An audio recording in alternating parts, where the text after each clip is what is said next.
अब पूंजीवाद के लिए, कैपिटलिज्म के लिए इस्लाम से बड़ा कोई दुश्मन ही नहीं। कैपिटलिज्म का दुश्मन है इस्लाम।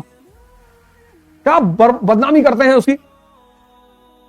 कैपिटलिज्म को अगर किसी से चिढ़ है तो इस्लाम से, बाकी उन्हें किसी से चिढ़ नहीं है। क्यों चिढ़ है भाई? औरत को पर्दे में कर दोगे, फिर फ्रांस का जो कॉस्मेटिक इंडस्ट्री है वो कौन खरीदेगा? तो फ्रांस तो बुर्के के खिलाफ बोलेगा ही। बुर्के का सबसे बड़ा मूवमेंट कहां चला? फ्रांस में। फ्रांस ने बैन लगा दिया बुर्के पे कि बुर्का नहीं पहनोगे। और फ्रांस ने क्या नारा उठाया कि अरे हमारी लिबर्टी, हम ये बुर्का तुम्हारा अरब कल्चर का है। बिल्कुल सही बात है, ये बात एकदम सही है, बुर्का अरब कल्चर का है। तो बोले अरब कल्चर की ड्रेस फ्रांस में नहीं चलेगी, क्योंकि ड्रेस किस पे डिपेंड करती है? ज्योग्राफी पे। खाना किस पे डिपेंड करता है? ज्योग्राफी पे।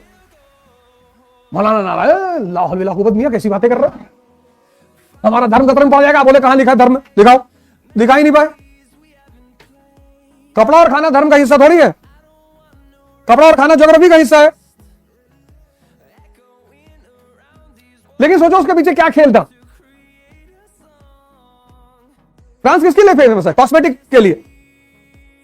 अब अगर औरतें बुर्का पहनना शुरू कर देंगी तो कॉस्मेटिक इंडस्ट्री को धक्का लग जाएगा। Geography, culture. फिर ऑस्ट्रेलिया ने उस मुद्दे को पकड़ लिया कि हाँ बिल्कुल सही बात है, हिस्ट्री क्यों पढ़ना है। अब यूएई राम का मंदिर बनवा रहा है, यूएई राम मंदिर बनवा रहा है। हिंदुस्तान का मुसलमान दुखी है, ये अरबी सब भ्रष्ट हो गए हैं। काफिरों वाली हरकत। काफिर का मतलब ही नहीं पता।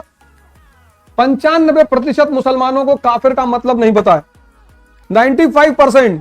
रामचरितमानस में लिखा काफिर का मतलब, कुरान में तो लिखा ही है, रामचरितमानस में लिखा काफिर का मतलब। सुनो उमा ते लोग अभागी, हरि त्याग भय विषय अनुरागी। ये रामचरितमानस की लाइन है। सुनो उमा ते लोग अभागी, हरि त्याग भय विषय अनुरागी। उमा, शंकर भगवान मां पार्वती से कह रहे हैं कि पार्वती जी, वो लोग दुनिया में अभागे हैं जो प्रभु का त्याग करके विषय में उलझे हुए हैं, मेटरलिज्म में उलझे हुए हैं। वही इस्लाम कह रहा है, जो आफाक में गुम है वो काफिर है, जो दुनिया में गुम है। नमाज पढ़ रहे हो, अंदर बाहर ध्यान है कि कोई जूता ना उठा ले जाए। बोला अंदर नमाज चल रही, बाहर तुम्हारा दिमाग जूते पे है कि बड़े भैया आए रहे दुबई से लेके आए रहे एसिक्स का जूता, गलत किए, पहन आए, नहीं पहन के आना चाहिए। उसी में भूल गए कितनी रकात पढ़े नहीं पढ़े, सजदा किए कि नहीं किए, वो उसी में दिमाग है। एक आदमी कह रहा है तुक्का नहीं रहा। अच्छा, और बड़ी मजेदार बात, लोग दूसरे की नमाज देखते रहते हैं। एक बार गुरु नानक जी से लाहौर के गवर्नर ने कहा कि आप कहते हैं अल्लाह ईश्वर सब एक है? उन्होंने कहा हाँ है। तो हमारी मस्जिद में नमाज पढ़ने आइए। बोले एकदम आएंगे यार, 12 रकात पढ़ेंगे। तुम कितना पढ़ते हो? कहा हम तो 4 रकात पढ़ते हैं। कहा हम 12 पढ़ेंगे और 5 पढ़ेंगे, असर की भी पढ़ेंगे, फज्र की भी पढ़ेंगे, तहज्जुद की भी पढ़ेंगे। तुम तहज्जुद की पढ़ते हो? बोले तहज्जुद में उठा ही नहीं पाते हैं। बोले हम उठाएंगे तुमको, लेकिन एक ही शर्त पर नमाज पढ़ेंगे कि तुमको भी पढ़ना पड़ेगा। और उसने कहा मैं तो डेली पढ़ता हूं। कहा नहीं ना, जैसे हम पढ़ेंगे वैसे।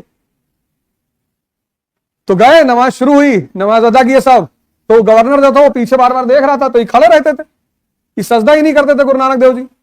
तो जब नमाज खत्म हुई तो उसने कहा देखा मैं कहता था आप नमाज नहीं पढ़ेंगे। तो उन्होंने कहा तुम ही कौन सा पढ़ रहे थे?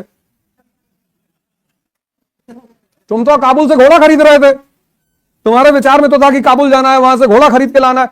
तो उसने पैर पकड़ लिया कि सरकार एकदम सही बात है, हिस्ट्री इसलिए पढ़ना है। इस अरब में पैदा हुआ इस्लाम, सारे व्यापारी गुजरते थे उधर से, पूरब का व्यापारी, पश्चिम का व्यापारी। तो किस पे भरोसा करेंगे? ईमान वाले पे। पश्चिम का व्यापारी माल लेकर आ रहा है, पूरब का व्यापारी माल लेकर आ रहा है, पैसा लेकर आ रहा है, दोनों तो वहीं रुकेंगे अरब में। इसलिए वहां सजाएं बहुत कठोर हैं। चोरी की तो हाथ काट डालो, क्योंकि वहां चोरी करने की अपॉर्चुनिटी ज्यादा है। पूरब का व्यापारी हमारे जैसे गोंडा का आदमी 50 लाख रुपया लिए बैठा है और अरबी लेकर रेगिस्तान में भाग गया, तो हम कहां ढूंढने जाएंगे उसको?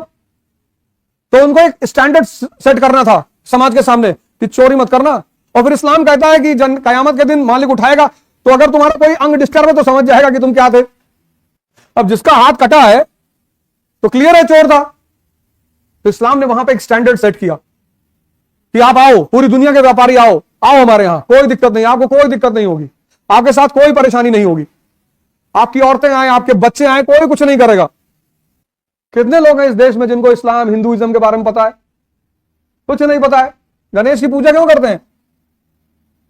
हाँ, चंदन लगाए हो, बताओ।